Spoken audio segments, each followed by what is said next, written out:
All right. So our presentation is a little bit continuation of the previous two presentations. So here we also would like to contribute this ongoing debate from based on different case studies. Here we also try to establish a more dynamic framework, more dynamic narrative based on actors, strategies, and politics, because in mostly emerging markets or developing countries, these factors are more visible, I would say. And of course, we also try to engage in this the growth regime analysis based on this relative contributions of growth, contributions to growth, but also we try to establish cases for these changing growth, not coalitions, but strategies and the dominant social blocks, or maybe we can still use the term of power blocks. I will not go into detail in this theoretical framework because we have already discussed all aspects of this framework already. Maybe I can just put an emphasis on the last part. On the title, we wrote that going beyond to this demand components and sectoral balances, but maybe I should also add that we can take these analysis as a base, but we need to include more political economy analysis in order to have a more dynamic explanations or more causal explanations. And especially for emerging markets, we need to have a more, we need to provide more room for hybrid models and more dynamic narratives. So here, as for the determination of growth strategies specifically, of course, we follow this dual determination framework. On the global level, we need to take global financial and commodity cycles into consideration.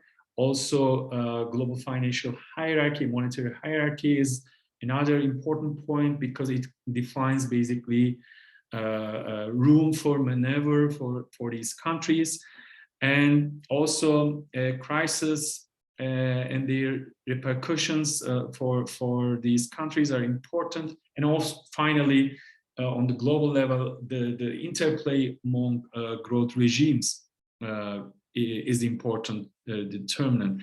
And as for the national level, changing balance of power in the dominant social bloc or in power bloc is crucial for identifying a new growth strategy or identifying changes. And here, the different capital groups, their adaptation strategies or their adjustments in the new conditions are important. And maybe we can take this profit strategies as a more concrete level analysis. And also political elites strategies, survival strategies, and state managers strategies are also important. Especially we'll see in Egypt case, and of course in Turkish case as well. And subaltern classes, working classes role in the policy making processes.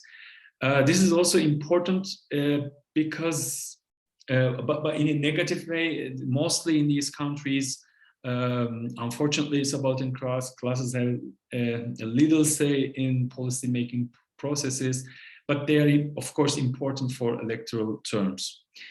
And finally, we need to look at this harmonization of interests, and as a result of this harmonization, basically, we assume that state economic policies are the result of this harmonization. Therefore, we use this state economic policies as a proxy indicator to uncover this growth strategy. Here, we also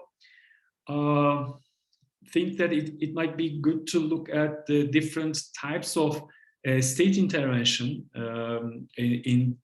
attached to this changing growth strategies. Basically, we can follow these changes in both countries in both periods. I'm not going to details for Turkey because I've already explained a lot, and Ali Rıza will give more details.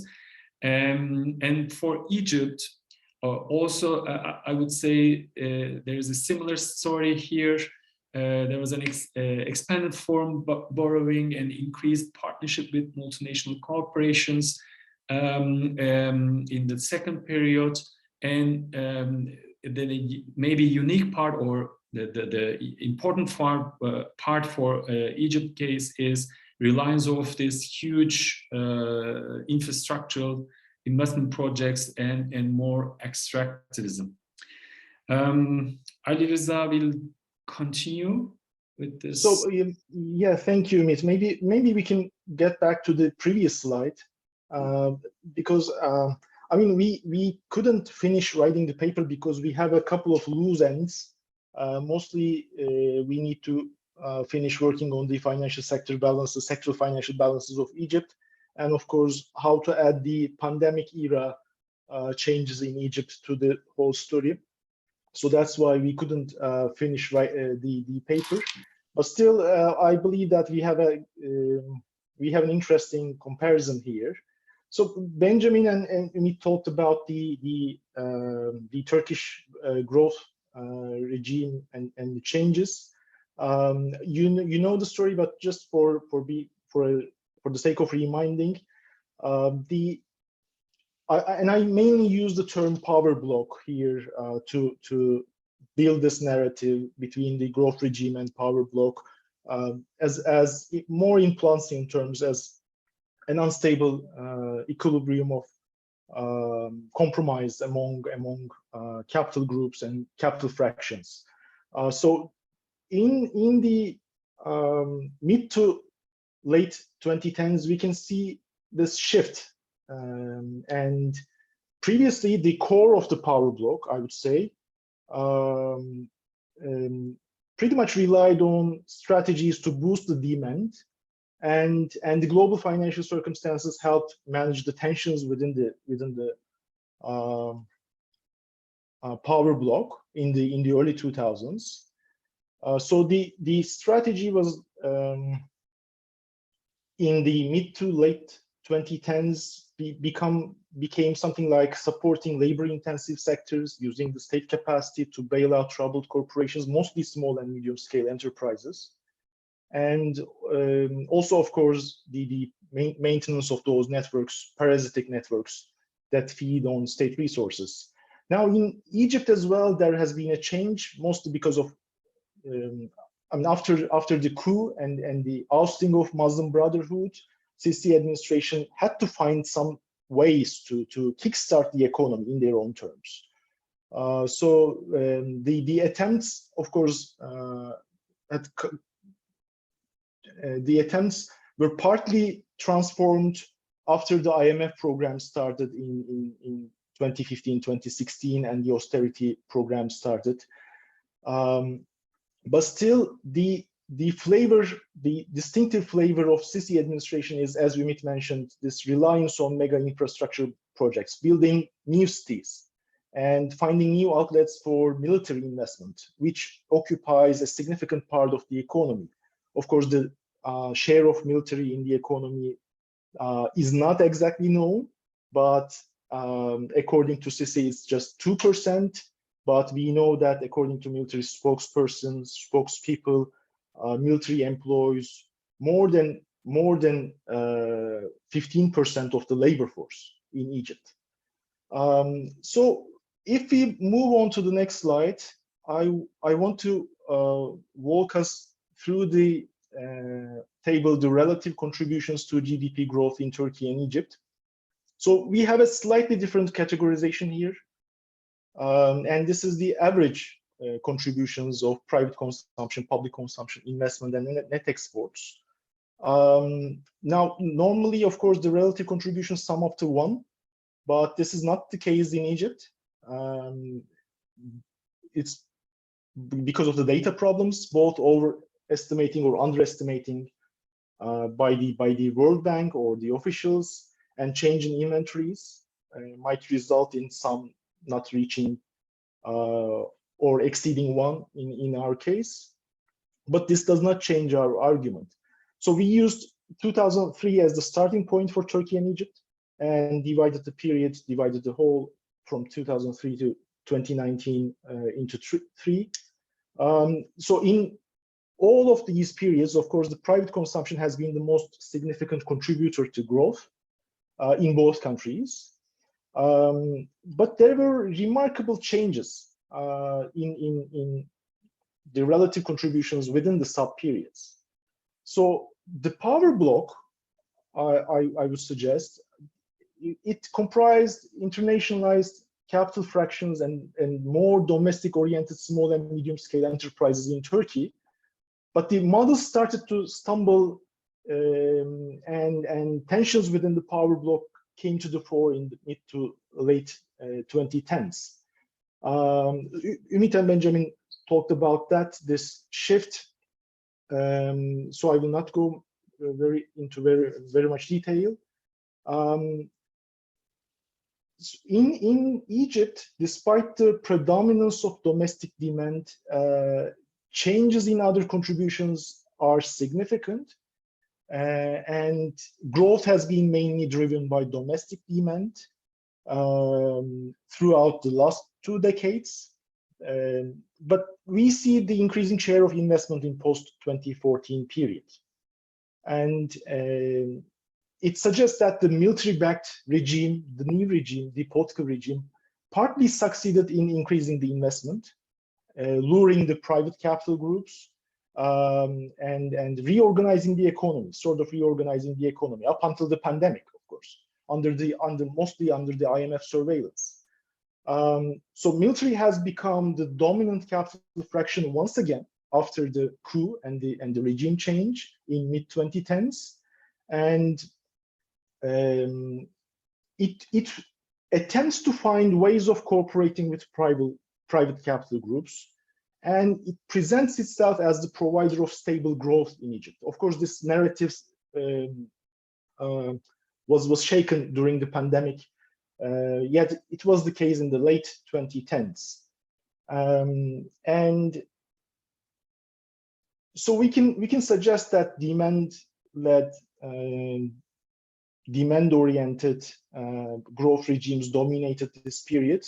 But in Turkey, the share of exports changed significantly in the last sub-period. And in Egypt, we can say that the contribution by investment changed dramatically in the last sub-period. So if we move on to the next slide, I will try to link this to our discussion on power block changes and tensions and struggles within the power block.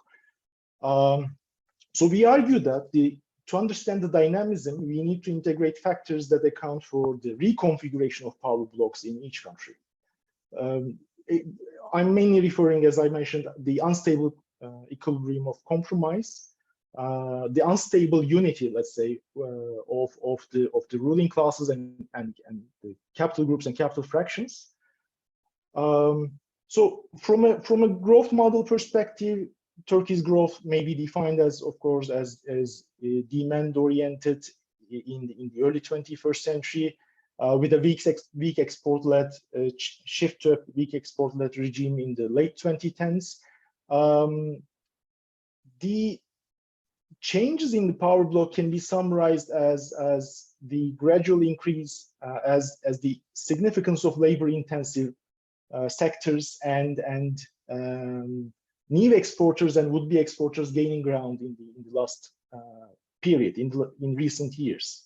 So as Ümit mentioned before, So what we see, at least until the pandemic era changes, 2020 and 2021, at least this explicit shift, it was a series of combinations that were actually contradictory, quite contradictory. And we can relate this to attempts to maintain the unity of the power bloc in the late 2010s.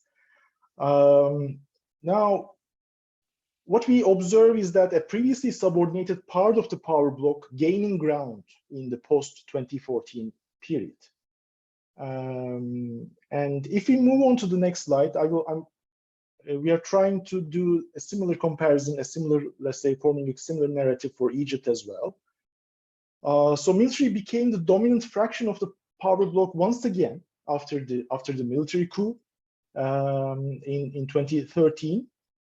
And what they did was to start an investment program to kickstart the economy. And that's why some researchers think that the late 2010s Egypt should be described as a sort of shift to a new liberal developmentalism because of the increasing strength of military and once again state playing a huge role in new investments. Now this shift is like the shift from the previous composition in which internationalizing capital groups benefiting from the privatization campaigns in Egypt. Now they lost their dominant position within the power bloc, and military became the main actor here again. So if this new regime can move on and then this success story will be promoted once again, as we all know, as the success of the IMF program in the late 2010s and IMF contribution through the standby agreement, for example, in the pandemic as well. So if we move on to the next slide, and I'll try to wrap our argument. Our main emphasis is that so suggesting a kind of a completely new macroeconomic regime before the late 2010s or before the COVID-19 pandemic in Turkey is not well supported. So it's only after 2018, 2019 economic crisis, and only after the pandemic collapse that we can see this shift completed. And a similar thing is also evident in Egyptian case. Some political economy scholars mention that it's like the birth of state capitalism in Egypt, completely new the developmentalism in Egypt right after the military coup. But that does not seem to be the case. It takes time, and of course the global financial circumstances and the global shocks play a huge role in determining this shift. And of course, it's coming from a political science background. I should add that every time these authoritarian governments face a crisis, there are expectations for the political regime change as well, expecting the collapse of authoritarian statecraft due to economic crisis rather stems from a very flawed understanding of authoritarianism. And the form of reintegration into the global economy, the uses of state financial capacity, and we see that in Egypt and Turkey very clearly, it provides room. It provides room to navigate crises, and it provides room for political survival of state managers. So that's why we also see those contradictory maneuvers all the time in countries such as Turkey and Egypt. Now, if we move on to the next slide. So in both countries, not only the 2008-2009 financial crisis, international financial crisis, but also 2013 is a turning point. And both countries, while both countries witnessed the reconfiguration of power bloc in mid to late 2010s, it resulted in a new growth strategy, and later on followed by a new macroeconomic regime under the surveillance of IMF and Sisi administration's attempts to lure private capital. In Turkey, the shift is more notable during the COVID-19 pandemic after the 2018-2019 economic crisis. It was more of a push in the mid-2010s, more of a push coming from some sectors, some parts within the power bloc, but it became more concrete in the late 2010s and during the pandemic. So for conclusion, if we move on to the next slide, I just want to mention that